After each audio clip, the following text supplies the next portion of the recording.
I am so surprised that Noah Centineo was not in this movie. What is up, Netflix fans, and welcome back to my channel. I just watched the brand new Netflix movie called Tall Girl. I need your comments down below. Did you enjoy this movie? Is it one that you were looking forward to?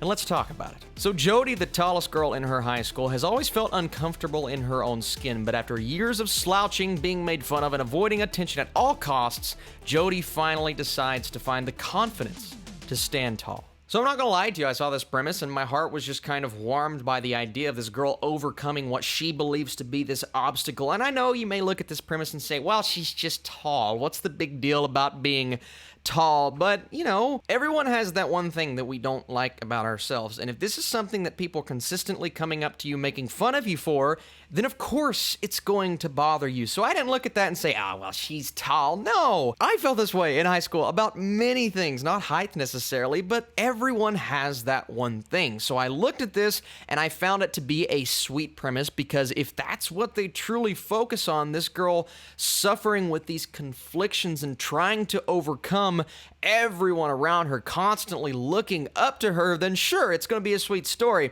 What I didn't want to happen was for this to go down the typical and cliched Netflix route of, we're going to make it this teen romance story, right? And we're going to throw all of these elements in there that the kids, they're just going to gravitate to because they like that kind of stuff. They like the schmaltzy romance. And unfortunately, that is the route that this movie goes down way too many times. I liked it when it was what I wanted it to be, when it was an introspective look into this girl's life and how she feels. Now, at times, people coming up to her and saying, oh, how's the weather up there? Oh, how's the weather up there? Kids are more creative than... I don't know, maybe it's the fact that it was extremely PG-13, but the fact that you have 3 kids in a row coming up to you saying, how's the weather up there?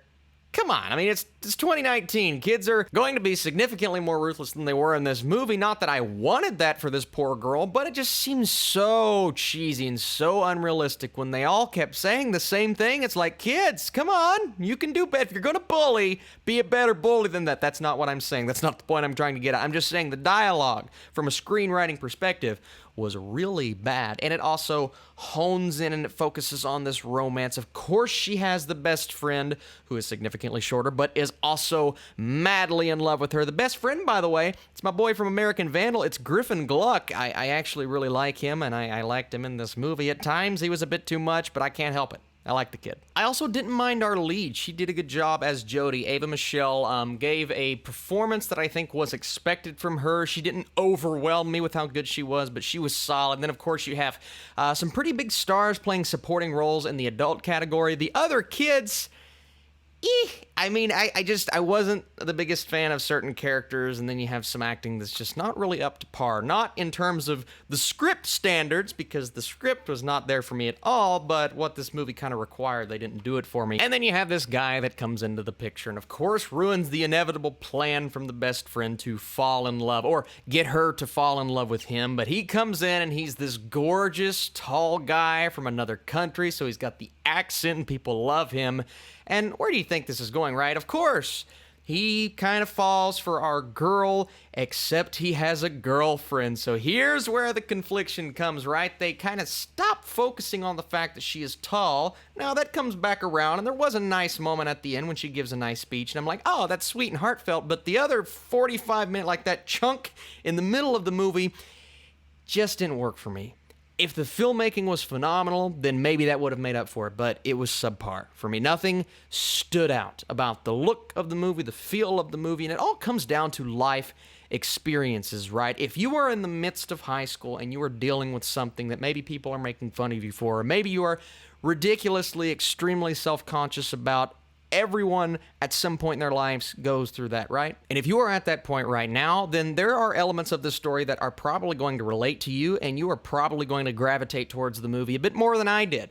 I hate to say it's not a movie for me, but it's just not a film that appeals to me as an audience. I'm older than who this film is targeted for, and I also didn't appreciate anything about the filmmaking and the story, the script, the characters. They're all so generic and cliche, and you have this nice premise that you just don't really do anything with because you give us a cheesy movie. And I don't even want to go into how cheesy some of the lines were. And there's a moment at the end when this girl is watching a video of something that happened, something that is important to this plot. And the video that she's watching is a fight recorded by someone who had, and we'll say an iPhone, right?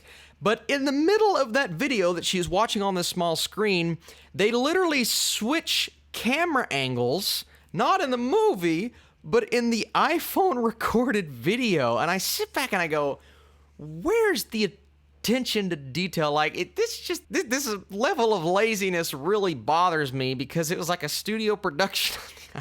It's a ridiculous critique, but when you're kind of checked out from a movie like this, you start noticing things that are going to bother you, and that bothered me. The route that the characters went didn't really make sense to me. I mean, there's a character in there, not going to say who it is, but they seem like a genuinely nice person, then all of a sudden they say something. I'm just like, where did that character turn come from? The use of music. There's a song that's ridiculously on the nose towards the end. It says, I don't know what to say to you to get it through your head, and that's exactly what our character is dealing with. And some would say, oh, it's a nice use of music. I would say it's too on the nose, but once again, I was kind of checked out of the film because it didn't give me what I needed to accept this movie for what it was. And because of all of those things, I'm going to go pretty low with my score. I'm going to go 40%. Like I said, enjoyable premise. Some characters were likable. There's a cute element to it. I think it's going to hit the target audience, but for everyone else, I just don't think this movie is going to do it for you. Definitely didn't do it for me, but I want to hear what you guys think. What did you think of Tall Girl? Did you enjoy it more than me? That's absolutely okay. Be sure to leave your comments down below and stay tuned because, hey, we're not done. More things dropped on Netflix. Got a lot more reviews coming your way as well. And be on the lookout for more Netflix talk if you are subscribed to the Schmoes Know podcast feed. I have a brand new show coming out on that feed called Clicking and Streaming, where we are just running down everything that dropped on streaming over the last week. Thank you so much once again for watching this video. You guys truly are the best, and I'll see you soon.